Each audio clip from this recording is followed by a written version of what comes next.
The cafeteria was always the loudest place in the entire school, a jumble of sounds that blended into an exhausting hum. Trays clattered, soda cans hissed open, sneakers squeaked on the linoleum floor, and somewhere in the distance, someone was laughing too loud about something that probably wasn't that funny. The scent of greasy pizza and cheap fries hung in the air like a fog. It was chaos, the kind Maya tried to avoid whenever she could, but there was no avoiding lunch. She stood in the lunch line, clutching her tray, eyes fixed on the food options but not really seeing them. Every day, it was the same. She would buy something small, maybe a salad or yogurt, find an empty table near the back, and disappear into her music. It was the safest way to get through it, stay quiet, stay invisible. At her old school, she'd had friends. Here, she was, the new girl, the black girl, the one with the weird accent. She had moved from Atlanta just 2 months ago, and somehow, her southern drawl made her stand out even more than she wanted to. As she reached the register, she could already feel eyes on her. She knew who they belonged to, the same group of girls who had laughed when she answered a question in English class last week. Madison, the ringleader, always wore her hair in perfect beachy waves that looked like they belonged in a commercial. She was the kind of girl who could say something cruel and make it sound like a compliment. Her friends, Haley and Brooke, followed her like shadows, echoing every word, every laugh, every sneer. Maya paid for her food and walked toward her usual spot, the corner table by the vending machine. It was her safe zone, a few feet removed from the noise, where she could eat in peace and pretend the rest of the world didn't exist. She sat down, pulled out her phone, and pressed play on her music. Beyoncé's voice filled her ears, smooth and fierce, wrapping around her like armor. But then it started, a whisper first, then a giggle, and then the voice she had come to dread. "Hey, Maya." Madison's tone was syrupy sweet, loud enough to draw attention. Maya froze, eyes fixed on her tray. "I love your hair today. What product do you use? Or is it just natural?" The last word dripped with mockery. The girls around her snickered. Maya's fingers tightened around her fork. She told herself to ignore it, she'd done that before. But they weren't done. Haley leaned forward, her voice carrying across the room. "It's so big. Do you hide snacks in there or something?" Brooke burst into laughter, slapping the table. "I bet it takes her, like, 5 hours to comb through that." A few nearby students turned to look. Some frowned, but most just watched, pretending not to hear. It was easier that way. No one wanted to get involved. Maya stared down at her tray, trying to focus on her breathing. In and out. Don't cry. Don't give them the satisfaction. She had spent years learning to love her hair. The coils, the curls, the way it framed her face like a crown. Her mom always said, "Your hair tells your story. Never let anyone make you feel small because they can't understand it." But right now, under the weight of their laughter, those words felt far away. Madison wasn't finished. She nudged Brooke, whispering something before adding, "No, seriously, it's kind of amazing. It's like a science experiment or something." The laughter that followed was sharp, cutting through the cafeteria noise like broken glass. Maya's face burned. Every muscle in her body screamed to get up, to run, to vanish. But she stayed still, gripping her fork until her knuckles turned white. She took a slow breath, trying to focus on the song playing through her earbuds. "I'm a survivor. I'm not gonna give up." The words pulsed in her chest, a rhythm she could cling to. She glanced up briefly, and her eyes met Madison's. There was that smirk again, the one that said she'd won. The one that dared Maya to do something. Around them, conversations had softened. Even those pretending not to notice were listening now.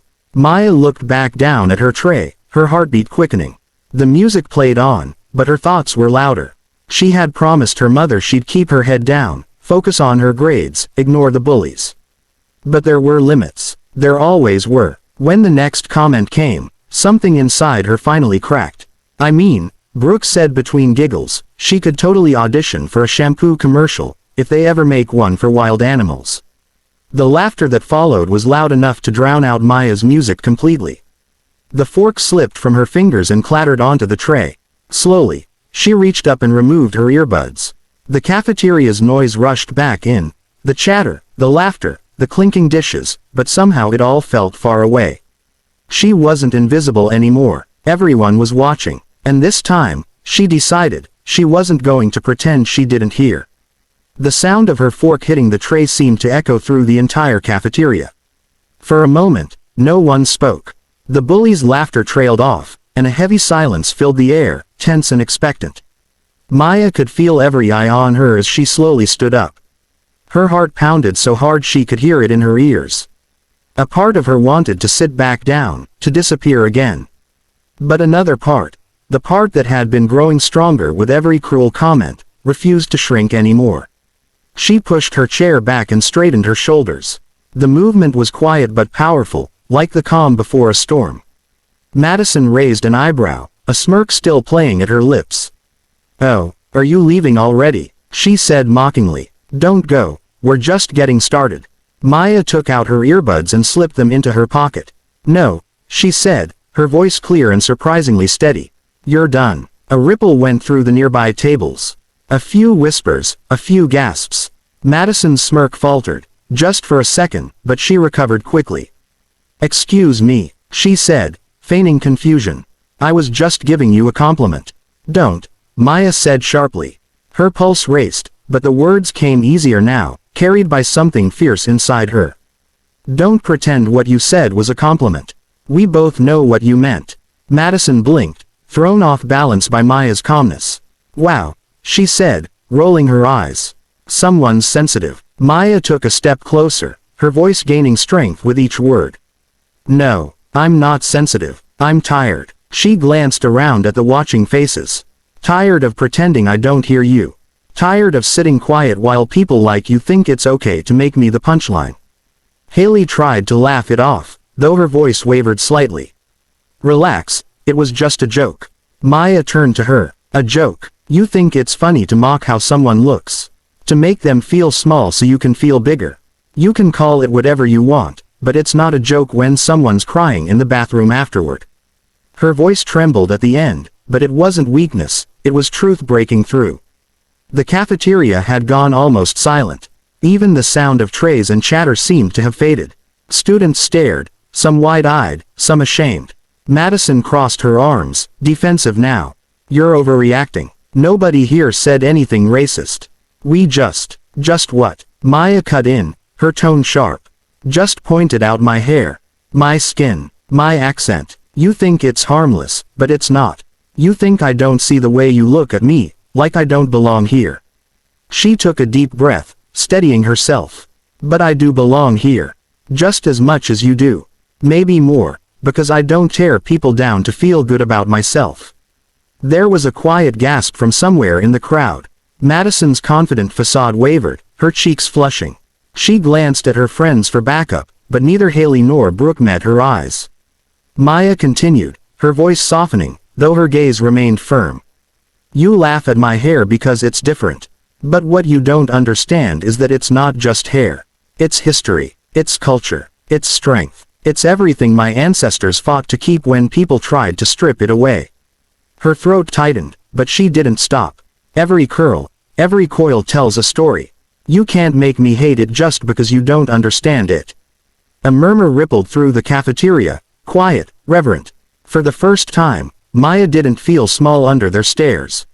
She felt seen. Madison opened her mouth to speak, but the words wouldn't come. Her confidence, that sharp, practiced cruelty, had finally met something stronger. She looked down, mumbling, "Whatever," before pushing her tray away.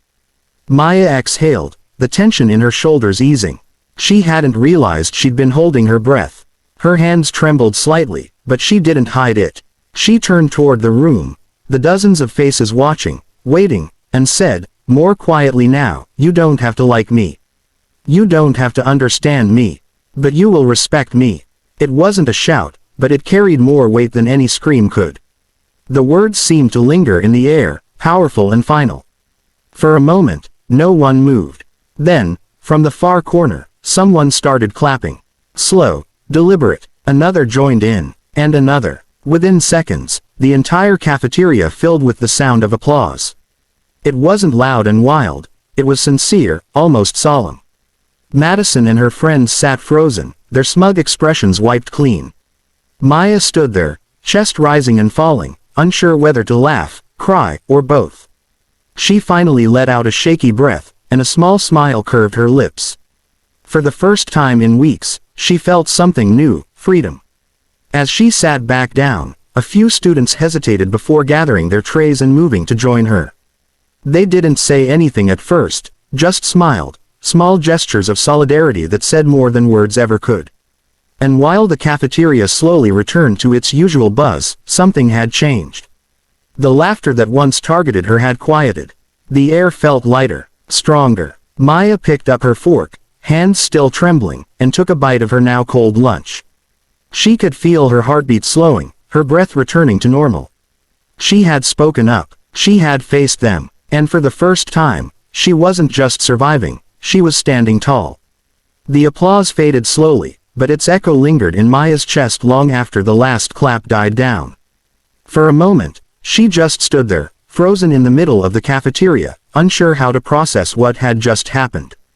Her heart was still racing, her palms were damp, and her throat felt tight, not from fear this time, but from something else. Something like pride. Madison and her friends sat silently, avoiding eye contact. The girls who had laughed so loudly a few minutes ago now looked small, uncertain, like they didn't quite know what to do with themselves. Madison pushed her hair back and muttered something under her breath, but her usual smug tone was gone. The power she had, the control she'd always had over the room, had vanished, and Maya could feel it. She took a slow breath and sat back down. The tray in front of her was untouched, her food cold, but she didn't care. Her hands trembled slightly, and she rested them in her lap, trying to steady herself. The room felt different now. Quieter, heavier, but in a good way. People weren't whispering about her anymore, they were whispering about what she'd said. A few seconds later, a voice came from her right. "Hey, wow. That was really brave." Maya turned to see a boy she recognized from her history class, Ethan, quiet, always sitting in the back.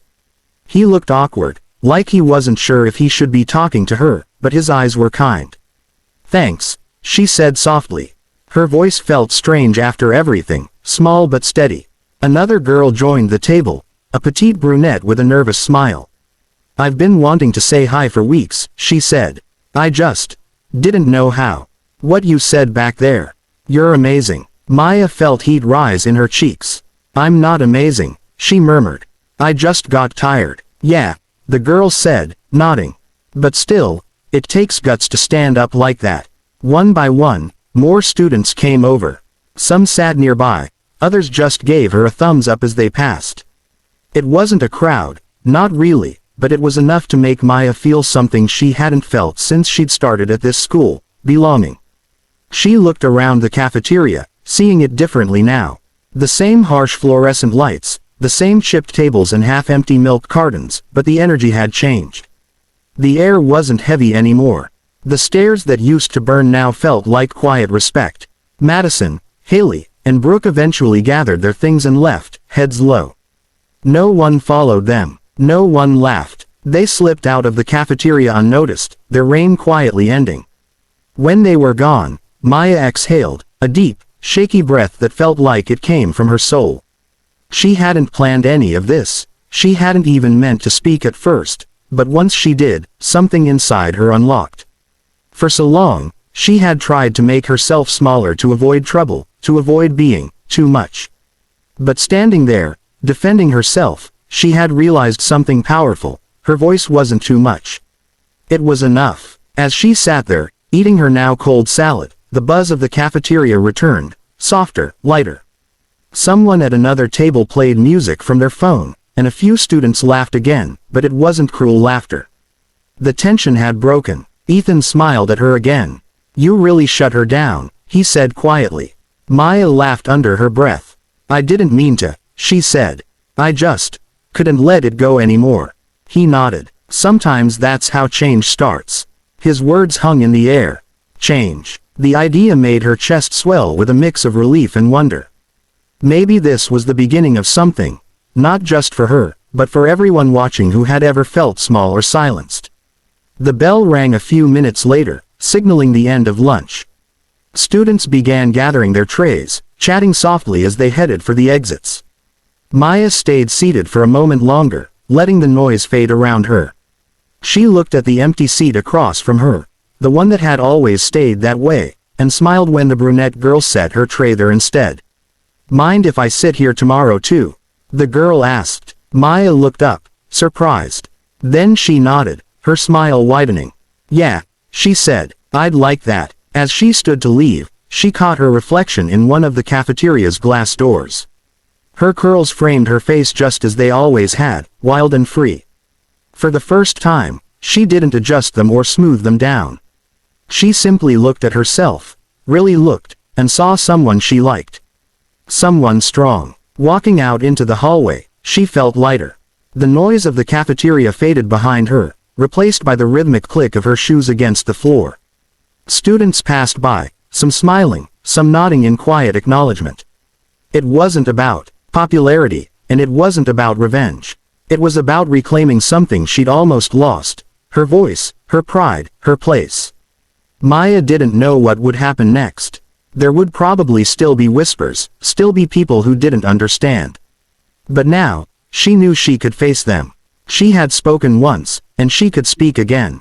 And as she walked to her next class, shoulders squared, head high, she felt a simple truth settle deep inside her.